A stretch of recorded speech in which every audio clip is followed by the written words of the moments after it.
बच्चों नमस्कार।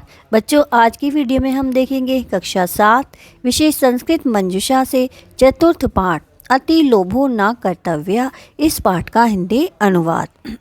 तो अति लोभो न कर्तव्य, तो इसका मतलब है कि अधिक लालच नहीं करना चाहिए। लालच से अधिक दुख होते हैं। तो चलिए शुरू करते हैं आज की वीडियो। एकस्मिन् देशे कश्चित् राजा आसीत्। एक देश में कोई राजा था। एकस्मिन् माने एक, देशे देश में, कश्चित् कोई राजा था। तो एक देश में कोई राजा था। तस्य नाम मायादासः, तस्य उसका नाम मायादास था। अति लुब्धः सः दरिद्रः इव जीवनम नयति स्म। अति लुब्ध होते हुए यानी लुब्ध लोभी, अति लोभी होते हुए वह सामान्य वह दरिद्रता के समान जीवन व्यतीत करता था। यानी अत्यंत लोभी होते हुए वह निर्धनता के समान जीवन व्यतीत करता था।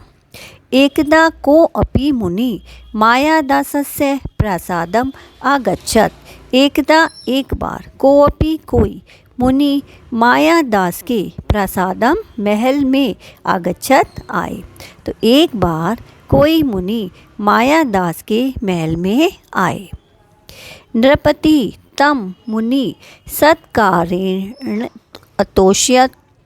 तो राजा ने तम उस मुनि का सत्कार से आदर सत्कार किया। तो राजा ने उस मुनि को सत्कार से संतुष्ट किया।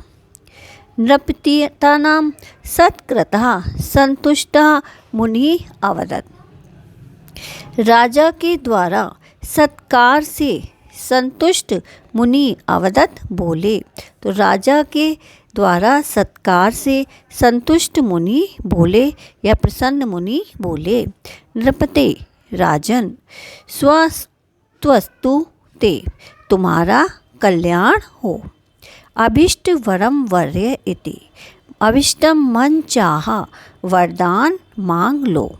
तो मन चाहा वरदान मांग लो किसने कहा? मुनि ने राजा को कहा। मुनि न एवं उक्तः सा भूपति लोभेन प्रेरिता वरम अयाचत।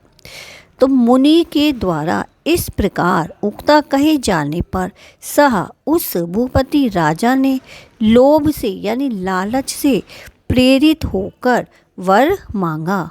तो मुनि के द्वारा इस प्रकार कहे जाने पर उस राजा ने लोभ से प्रेरित होकर वर मांगा। मया स्पर्श्यमानाः पदार्था सौवर्णा भवन्तु इति, यानी मया मेरे द्वारा स्पर्श किए हुए पदार्थ यानी वस्तुएं सौवर्णा स्वर्ण की, सोने की हो जाएं। यानी मेरे द्वारा स्पर्श की हुई वस्तुएं सोने की हो जाए। यानी मैं जो भी वस्तुओं को स्पर्श करूं, उनको छूऊं तो वस्तुएं कैसी हो जाएं? सोने की बन जाएं, स्वर्ण की बन जाएं। तथास्तु इति युक्त्वा मुनि अंतर्हिता। इस प्रकार कहकर ऐसा ही हो, तथास्तु ऐसा ही हो, इस प्रकार कहकर मुनि अंतर ध्यान हो गए। यानी वहाँ से चले गए, वहाँ से गायब हो गए।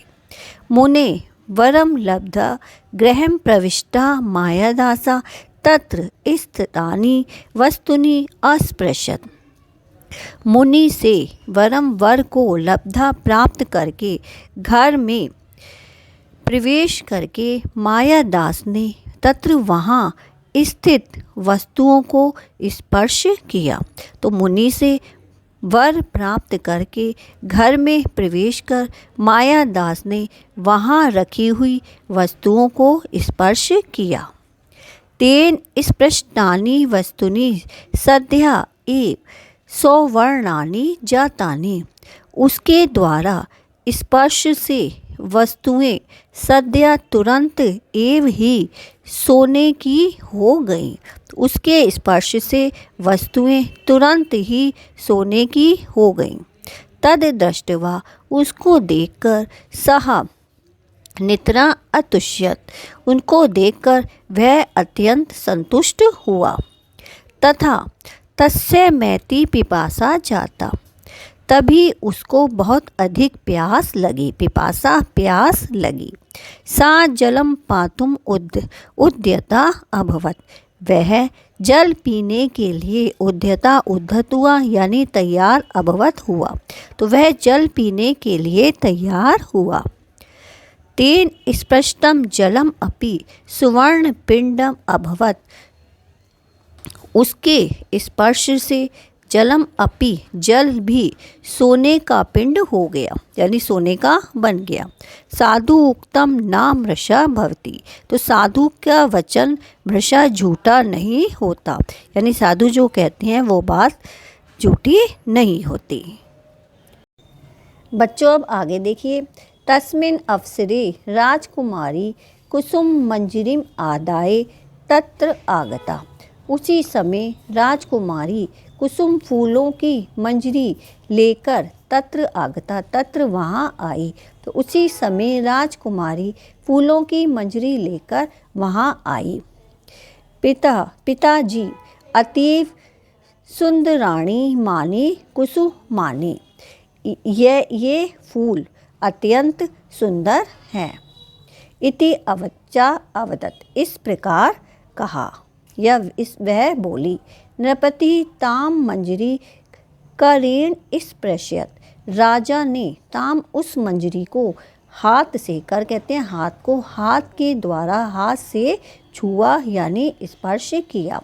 तेन स्पृष्टा मंजरी सुवर्णमयी जाता, उनके स्पर्श से मंजरी सोने की हो गई। तद दृष्ट्वा कुमारी दुखिता अभवत, उसे दृष्टवा देखकर राजकुमारी दुखी अभवत हुई।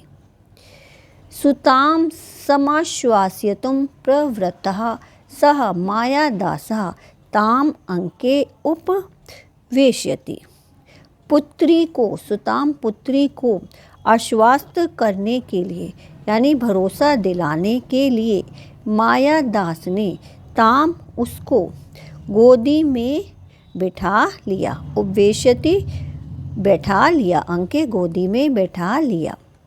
हंत परंतु हाय कुमारी सुवर्ण प्रतिमा संजाता, राजकुमारी सोने की मूर्ति हो गई या बन गई, जो राजकुमारी थी वो भी सोने की प्रतिमा बन गई।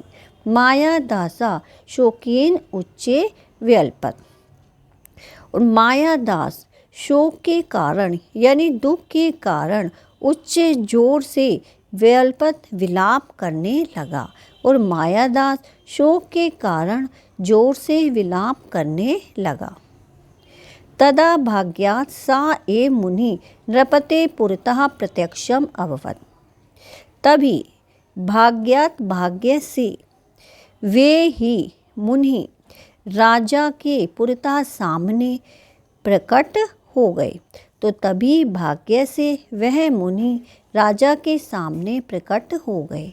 मायादासा तम प्रणम्य, मायादास ने उनको प्रणाम किया या प्रणाम करके महर्षि कृपया दत्तम वरम निवर्तयतु, कृपया दिया गया, दत्तम दिया गया वरदान वापस ले ले।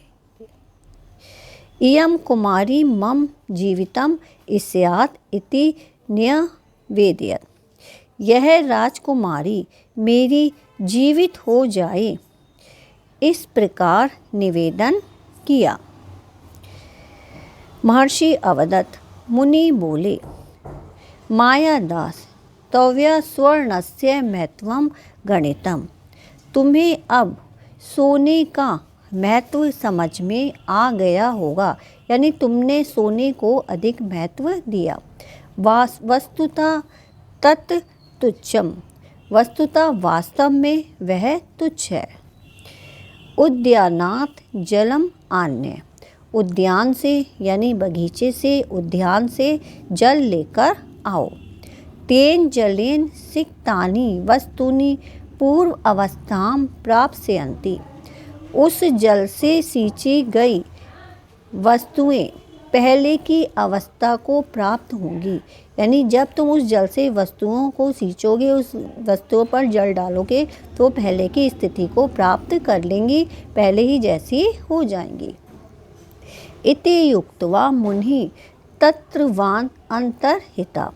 इस प्रकार कहकर मुनि वहाँ से अंतर्ध्यान हो गए। मायादासा उद्यानात् जलम आनयत। मायादास उद्यान से जल लेकर आया। तेन जलेन सिक्तानि सौवर्णानि वस्तुनि स्वाम प्रकृति प्राप्तानि। उस जल से सींची गई सोने की वस्तुएं अपने स्वाभाविक रूप को प्राप्त हुई, यानी अपनी पहले की स्थिति में आ गई। राजकुमार्या अपि मंदम हसंती पितु मान समतोष्यत। राजकुमारी ने भी मंद हंसते हुए, यानी अपनी मंद हंसी से पिता के मन को, यानी हृदय को संतुष्ट किया। सत्यम उक्तम, और सत्य ही कहा गया है कि अति लोभो न कर्तव्य सा तो दुःखस्य कारणम। यानी ज़्यादा लोभ नहीं करना चाहिए, कर्तव्य करना चाहिए, तो ज़्यादा लोभ नहीं करना चाहिए। सातु दुःखस्य कारणम, वह तो दुख का कारण है। तो बच्चों, ये था इस पाठ का हिंदी अनुवाद। तो ये वीडियो मैं यहीं समाप्त करती हूँ। अगली वीडियो में हम जल्दी मिलेंगे, तब तक के लिए नमस्कार।